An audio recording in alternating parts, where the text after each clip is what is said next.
बोले सत्य सनातन धर्म की जय। बोले श्रीमद् भागवत महापुराण की जय। पतित पावनी कलिमलहारिणी मोक्षदायिनी मंगलकारिणी मां गंगा मैया का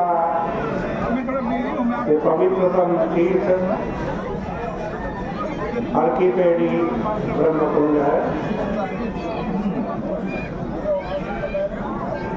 श्रीमद् भागवत में जो भगवान की रासलीला आई है, उस रासलीला के रहस्य की चर्चा हो रही थी। आपने कथा में सुना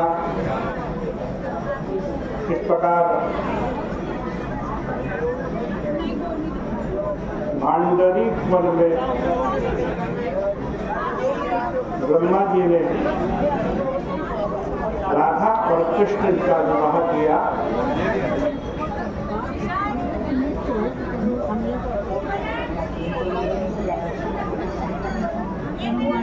इसके बाद ब्रह्मा जी अपने लोक चले गए और भगवान का जो किशोर रूप था वो अंतर्हित हो गया। वे पुनः बाल रूप में राधा जी की गोद में आ विराजे। तब श्री राधा जी को बाल्य ज्ञान हुआ और उन्होंने नंद नंदन को यशोदा मैया के निकट पहुंचा दिया। भांडीर वन की ये संपूर्ण जो घटना है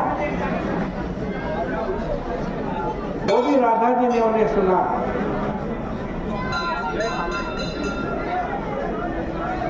वर्षा से किशोरी जी की साड़ी भीग गई थी। मैया ने उन्हें दूसरी साड़ी पहनने के लिए दी।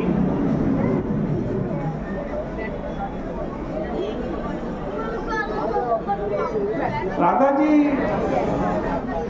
दूसरी साड़ी पहनने का विचार कर ही रही थी। यशोदा मैया ने उनका अनुपम सौंदर्य देखा, वो भी निश्चेष्ट हो। इधर किशोरी जी उपवन के लता जाल में छिप गई। इन दोनों का राधा कृष्ण का कुछ दिनों योग रहा।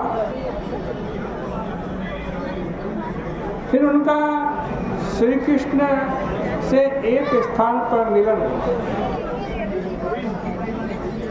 जब मिलन हुआ तो ये बात सारी जगह फैल गई। कुछ गोपियां तो बड़ी प्रसन्न हुई, लेकिन कुछ नाक बहुत सिकोड़ने लगी।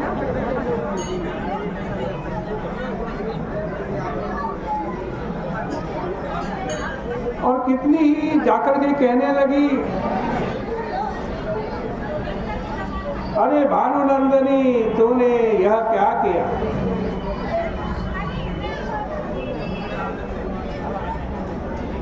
निर्मल कुल में ये क्या किया? देखो उस समय ब्रज में 2 गोपियां थी जो अपने को बड़ी सती साध्वी समझती थी।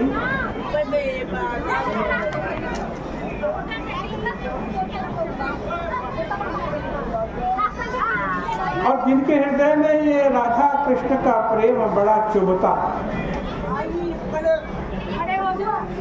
इनमें एक वृद्धा थी और दूसरी राधा जी की समवयस्का थी। इन दोनों को अपने सतीत्व का बड़ा अभिमान था। ये अपने आप को अनुसूया और सावित्री से भी ज़्यादा ऊंची समझती थी और भांति भांति के प्रश्नों से किशोरी जी की भर्त्सना कर उन्हें बड़े लज्जित किया करती। लेकिन किशोरी जी का तो संसार ही कुछ दूसरा था। उनके रोम और रोम में कृष्ण समाये हुए थे। उन्हें मान अपमान की क्या चिंता। वे केवल ऐसे प्रश्न सुनकर रो देती थी। जब यह चर्चा बहुत फैल गई तब ब्रज कानन की अधिष्ठात्री देवी वृंदा से न रहा गया। उन्होंने एक दिन रोकर भगवान से अपनी व्यथा सुनाई। सुनते ही भगवान के भी नेत्र से अश्रु के बिंदु छलक उठे। वृंदा समझ नहीं पाई कि श्री कृष्ण इसका क्या प्रतिकार करेंगे। जोग माया तो उनकी ओर झांक ही रही थी। तुरंत उनका अभिप्राय ज्ञान दृश्य बदल दिया और एक दूसरा ही खेल भगवान ने प्रारंभ कर दिया। यशोदा मैया का मणि जड़ित आंगन था। उस आंगन में खेलते खेलते नंद लाला गिर गए और गिर करके मूर्छित हो। नंद और यशोदा दोनों चित्कार करते हुए वहां पहुंचे। अन्य बहुत सी गांव की गोपियां भी वहां एकत्रित हो गई। यशोदा श्याम सुंदर को गोद में उठा करके बिलखने लगी। हाय मेरे लोग, हाय मेरे नीलमणि, तुझे क्या हो गया? अरे मेरे लाला का संपूर्ण अंग जल रहा है, नाड़ी धक धक करके चल रही है, आंखें भी नहीं खुलती इसकी। हे नारायण मेरे लाला की रक्षा करो।